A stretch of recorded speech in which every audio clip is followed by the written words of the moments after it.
Big बॉसच्या घरामध्ये पत्ता कुणाचा कट होणार आहे. आता बिग बॉसच्या घरामध्ये फक्त फायनली 8 ठेवले आहेत मित्रांनो. त्यामधून आता बिग बॉसच्या घरातून एक्झिट होणारे कोण आणि कुणाच्या अंगावरतीच म्हणजे तलवार लटकली आहे मित्रांनो. हेच जाणून घेण्यासाठी व्हिडिओला स्किप करू नका. कोण एक्झिट होणार या व्हिडिओमध्ये नक्कीच तुम्हाला भेटणार आहे मित्रांनो. त्यासाठी व्हिडिओ स्किप करू नका, नाहीतर तुम्ही मिस करताल ते पॉइंट की कोण सदस्य घराबाहेर जाणार आहे.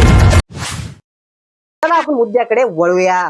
तर मित्रांनो सगळ्यात टॉपला आहे जे की तुम्हाला माहितीच असेल, जे मित्रांनो सगळ्यात टॉप वरती जाऊन बसलेला सदस्य म्हणजे राकेश बापट. कुठेतरी आता गेम आपल्याला दिसत नव्हता, पण मागच्या हप्त्यामध्ये कुठेतरी गेम थोडासा अप झालेला आहे. पण एकीकडे प्लस पॉईंट जर बघायला गेलं विशाल कोटियांचा आणि राकेश बापटचा जे वाद झालता त्या वादामुळे राकेश बापटला सिंपथी वोटिंग जास्त प्रमाणामध्ये वाढत आहे मित्रांनो. त्यामुळे राकेश बापट सगळ्यात टॉपला जाऊन बसला आहे मित्रांनो. विशालने जरी चूक केली असली त्याला धक्का देऊन, तरी पण विशाल वोटिंग मध्ये टॉप 2 वरती येऊन बसलेला आहे मित्रांनो. म्हणजे राकेशला पण ट्रॉफीच्या दावेदारी टक्कर देताना आपल्याला विशाल कोटियन दिसत आहे मित्रांनो. आता हे झाले 2 टॉप 2 चे. आता 2 टॉप 2 जर झाले, आता 2 सदस्य सांगणार जे की आहेत सेफ झोन मध्ये. आता सेफ झोन मध्ये तुम्हाला सांगतो मित्रांनो, हे 2 असे इंडस्ट्रीचे एंटरटेनमेंट करणारे सदस्य आहेत जे की तुम्हाला समजलंच असेल. आता एकीकडे म्हणलं तर राखी जे की ड्रामा क्वीन आहे. बिग बॉसच्या घरामध्ये काही जरी झालं तिनं कुठे कॉमेडी करायची, कुठे काय बोलायचं हे तिला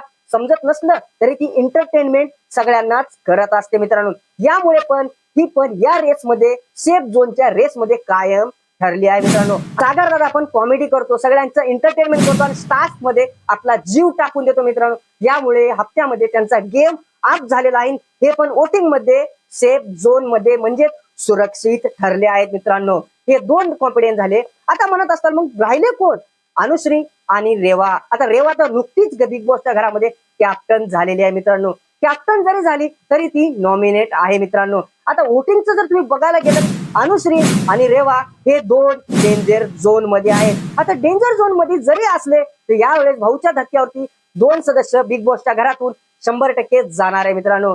कारण की मागच्या हप्त्यात आपण बघितलं, कारण की यावेळेस मित्रांनो बिग बॉसचा फिनाले वीक जवळ आल्यामुळे आता 2 सदस्य बिग बॉसच्या घरामधून एविक्शन होणार आहे, हे 100% आहे. आता वोटिंग जर बघायला गेलं तर खालीवर चलत असणार आहे, पण जे आपला वोटिंग ट्रेंड नुसार दिसलं आहे तेच नाव मी तुम्हाला सांगत आहे. कारण की तेच नाव अनुश्री आणि रेवा हे डेंजर झोन मध्ये आहेत. आता मागच्या जे एविक्शन झालं आहे प्रभू शेळके आणि संकेत पाठक, यानुसार बिग बॉसच्या फिनाले वीक मध्ये अजून खळबळ उडाली आहे. त्यामुळे सगळेच जण सगळ्याच सदस्यांना जे की 6 सदस्यांना धक्का बसण्याचे चान्सेस त्यांना वाटत जरी असले तर राकेश बापटला थोडीही भीती नाही, कारण की तो बिग बॉसचा लाडका आहे असं मी नाही, बाकी सगळे म्हणतात मित्रांनो. तुम्हाला काय वाटतंय कमेंट मध्ये नक्की सांगा त्यावरती.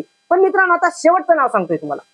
रेवा जर खरंच कॅप्टन झाली आहे, तिला जाणून बुजून बिग बॉसने कॅप्टन केला आहे मित्रांनो. कारण की कॅप्टनच्या खुशीच्या मागे तिला बिग बॉसच्या घरातून बाहेर काढून टाकायचंय बिग बॉसला, हे मेन मुद्दा झाला. आणि एकीकडे फिल्म इंडस्ट्रीला घरामध्ये ठेवण्यासाठी अनुश्री पण त्या दावेदारीमध्ये असू शकते मित्रांनो. आता वोटिंग ट्रेंड नुसार जर बिग बॉसने गेम खेळला तर हे 2 सदस्य बिग बॉसच्या घरातून बाहेर जातील, आणि जर तसं नाही खेळला तर मग ते बिग बॉस जाणो आणि शेवटी आपण एक्झिट झाल्यावर बघू शकतो मित्रांनो. आपल्या फास्ट अपडेटसाठी सबस्क्राईब करायला विसरू नका आणि शॉर्ट व्हिडिओसाठी इंस्टाग्रामवरती फॉलो करायला पण विसरू नका मित्रांनो. अशाच अपडेटसाठी सबस्क्राईब करा आणि लाईक झालाच पाहिजे मित्रांनो. कमेंट तर 20 तर कमेंट आले पाहिजे या व्हिडिओला. तुम्हाला कोणता सदस्य आवडतंय आणि कोणता सदस्य बाहेर जायला पाहिजे कमेंट नक्की करा.